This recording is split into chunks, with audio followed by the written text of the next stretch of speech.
got so much motherfucking design on right now. Bring it down, nigga, come out, got 3 whole thoughts, I'm the guap, bitches on my line, and you know. Kamu pernah gak sih lagi jalan-jalan di mall, terus gak sengaja ngelewatin exhibition property? Di sana, ada market perumahan mini yang estetik banget, lengkap dengan lampu-lampu kecil dan replika pohon plastik.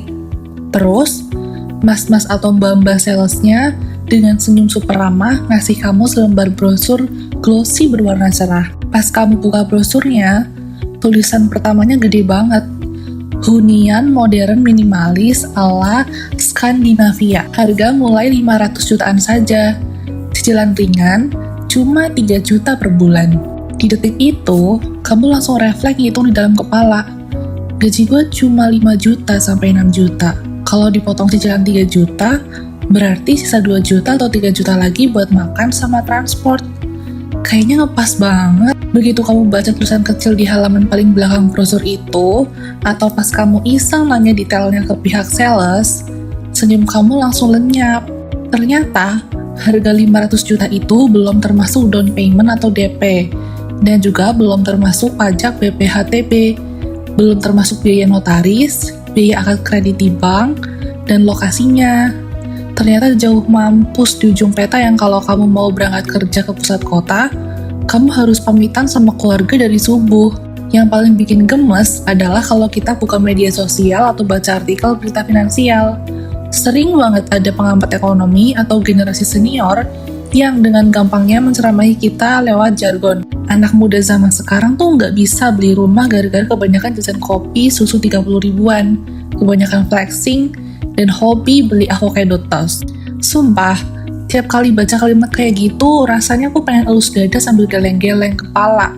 Kayak, halo, apakah mereka beneran mikir kalau kita stop minum kopi susu seumur hidup, besoknya uang receh itu tiba-tiba bakal mengkristal jadi sertifikat tanah seluas 100 meter persegi di pusat kota? Tentu nggak begitu jalannya matematika dunia nyata kan? Kalau kamu sering ngerasa cemas, insecure, atau bahkan pasrah ngerasa bakal jadi kontraktor abadi alias numpang sewa rumah seumur hidup, tenang. Hari ini aku mau ngajak kamu duduk santai, beneran kayak lagi curhat dari hati ke hati antar temen deket. Kita bakal bedah data dan realitas struktural di balik gila-gilaan harga properti saat ini. Kita nggak bakal pakai bahasa seminar yang membosankan, tapi kita bakal bongkar pakai logika sehari-hari dan kacamata hukum dagang yang nyata. Kita bakal cari tahu jawaban jujurnya. Apakah emang pola konsumsi kita yang rusak, atau sistem ekonominya yang udah nggak ramah sama masa depan kita? Penasaran kan? Yuk, kita obrolin bareng-bareng sambil santai. Rasa penasaran ini tuh sebenarnya muncul pas beberapa bulan lalu salah satu sahabat dekatku mutusin buat serius nyari rumah pertama karena dia mau menikah. Dia ngajak aku nemenin survei ke beberapa lokasi perumahan baru di daerah penyangga kota besar.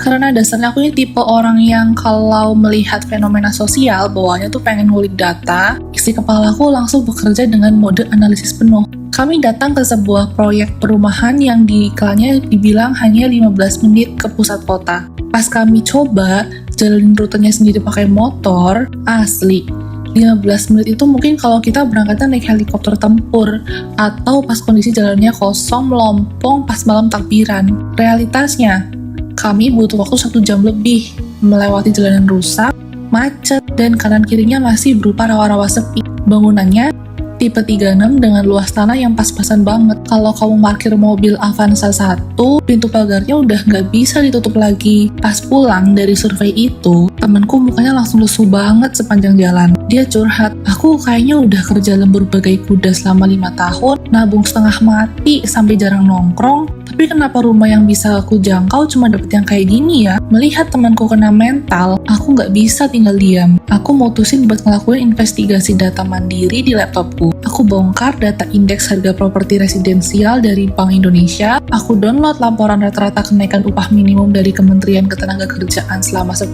tahun terakhir, sampai aku bedah komponen biaya legalitas pertanahan yang wajib dibayar pas transaksi jual beli properti. Pas semua angka statistik itu aku kumpulin dan aku sandingkan dalam satu layar spreadsheet, sumpah, Aku beneran merinding sekaligus dapat jawaban yang mencerahkan banget. Ketimpangan angkanya itu nggak ngotak, mampus guys. Dan dari situlah aku sadar kalau mitos anak muda nggak bisa beli rumah gara-gara boros jajan itu adalah bentuk pengalihan isu terbesar abad ini. Biar kita sama-sama bisa melihat kebenaran angkanya tanpa ditutup-tutupi, di bab selanjutnya aku udah buatin tabel simulasi perbandingan matematika antara laju kenaikan harga tanah versus laju kenaikan gaji kita. Siap-siap dapat tamparan realistis tentang ini ya. Mari kita bedah secara jujur dan pakai logika angka nyata, bukan pakai asumsi motivasi finansial yang ngawang-ngawang. Biar gampang dibayangkan, kita ambil studi kasus data makroekonomi rata-rata pergerakan harga properti kelas menengah versus pergerakan upah pekerja muda dalam rentang waktu beberapa tahun terakhir di wilayah urban. Angka-angkanya kita sederhanain biar enak kita cerna bareng-bareng ya.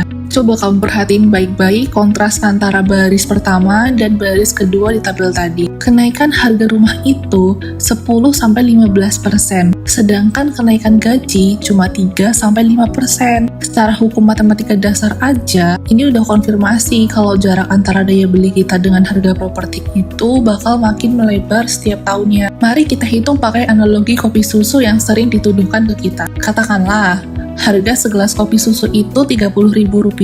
Kalau kamu berhenti minum kopi itu sama sekali selama 1 tahun penuh tanpa absen, uang yang terkumpul adalah sekitar Rp10.800.000. Nah, sekarang kita bandingkan dengan harga rumah minimalis yang tiap tahun naik dari Rp500 juta menjadi Rp550 juta, alias naiknya Rp50 juta dalam setahun. Artinya apa?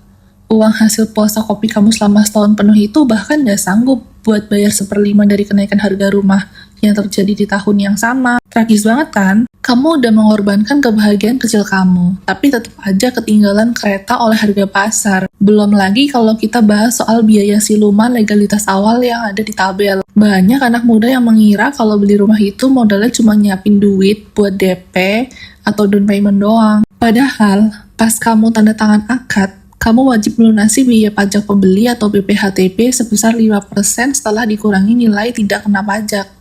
Ditambah biaya akta jual beli dari notaris, iuran pengecekan sertifikat di BPN, sampai asuransi jiwa dan kebakaran dari bank penjamin KPR. Komponen legalitas ini nilainya bisa puluhan juta rupiah dan hukumnya wajib dibayar lunas di depan. Gak bisa dicicil. Tapi, sebagai orang hukum, aku melihat ada permainan regulasi pertanahan yang jauh lebih raksasa yang bikin harga tanah ini meroket gak masuk akal. Mau tahu gimana konglomerasi properti secara legal memonopoli hak atas tanah kita? Yuk, kita bahas. Kalau kita bedah dari kacamata hukum, pertanahan, dan regulasi tata ruang, ada satu praktik bisnis legal dari korporasi raksasa yang namanya land banking atau penimbunan tanah. Perusahaan-perusahaan developer bermodal besar ini membeli tanah mentah seluas ratusan atau ribuan hektar di pinggiran kota sejak belasan tahun lalu dengan harga yang sangat murah mampus dari warga lokal. Secara hukum, mereka memegang hak guna bangunan yang sah atas hamparan tanah raksasa tersebut. Mereka nggak langsung membangun semua tanah itu sekaligus. Mereka menahan tanahnya, membiarkan kosong bertahun-tahun, sambil menunggu pemerintah membangun infrastruktur publik di sekitarnya, seperti akses jalan tol baru, stasiun kereta, atau fasilitas umum lainnya. Begitu infrastruktur itu jadi pakai uang pajak kita semua, developer ini langsung memotong-motong tanah menjadi klaster perumahan mewah dan menjualnya kembali ke kita dengan harga yang udah dinaikkan ribuan persen dari modal awal mereka. Dalam dunia hukum ekonomi, tanah adalah satu-satunya komoditas di dunia yang penawarannya bersifat tetap dan gak akan pernah bisa bertambah, sementara permintaannya melonjak drastis setiap detik seiring bertambahnya populasi manusia. Ketika komoditas yang terbatas ini dikuasai oleh segelintir korporasi besar melalui legalitas penguasaan lahan berskala makro, mereka punya kekuatan untuk penuh buat mendikte harga pasar secara sepihak. Mereka sengaja bikin pasokan rumah tapak di pusat kota jadi langka, biar harganya melambung tinggi dan memaksa kita buat berutang lewat skema KPR bank jangka panjang selama 20 hingga 30 tahun penuh. Jebakan KPR jangka panjang ini secara hukum mengikat kebebasan hidup kamu. Kamu dipaksa buat punya performa kerja yang stabil, nggak boleh resign sembarangan, nggak boleh berinovasi ekstrim karena punya kewajiban hukum buat nyetor cicilan ke bank setiap bulan selama 1/3 masa hidup kamu. Jadi, realitasnya adalah kita ini sedang berhadapan dengan sistem kapitalisme properti yang emang didesain buat menguras produktivitas masa muda kita demi sepetak bangunan Batako. Nah, setelah kita sadar kalau masalahnya adalah masalah sistemik struktural, terus kita harus gimana? Apakah kita harus pasrah seumur hidup tidur di kolong jembatan? Ya tentu enggak dong. Di bagian penutup, aku mau bagi perspektif baru yang radikal tapi realistis buat menyelamatkan kesehatan finansial dan mental kita. Yuk, kita obrolin solusinya. Teman-teman, pengen punya rumah sendiri sebagai tempat bernaung yang aman dan stabil itu adalah impian yang sangat mulia dan valid banget. Tolong jangan merasa gagal sebagai manusia atau minder cuma gara-gara di usia 20-an ini kamu belum punya sertifikat rumah atas nama sendiri. Setelah kita melihat datanya bareng-bareng, mari kita ubah strategi hidup kita agar tidak terjebak dalam pusaran tekanan sosial digital. Langkah pertama yang paling penting adalah kita harus berani mendefinisikan ulang apa makna sukses dan mapan bagi generasi kita. Sukses itu nggak harus selalu diukur dari apakah kamu punya rumah tapak atas nama sendiri di usia muda atau enggak. Secara hitung-hitungan finansial ekonomi modern, menyewa tempat tinggal atau mengontrak itu sama sekali bukan tindakan buang-buang uang yang merugi ya. Mengontrak rumah atau sewa apartemen suburban yang dekat sama tempat kerja itu seringkali jauh lebih rasional secara ekonomi karena menghemat ongkos transport, menghemat energi fisik kamu dari kemacetan, dan yang paling penting, menjaga fleksibilitas karir kamu. Duit modal awal yang tadinya mau habis dipakai buat biaya siluman legalitas awal KPR tadi, mendingan kamu putar dan investasikan ke instrumen produktif yang imbal hasilnya bisa mengalahkan laju inflasi harga tanah, seperti reksadana, saham, atau buat modal usaha freelance digital kamu.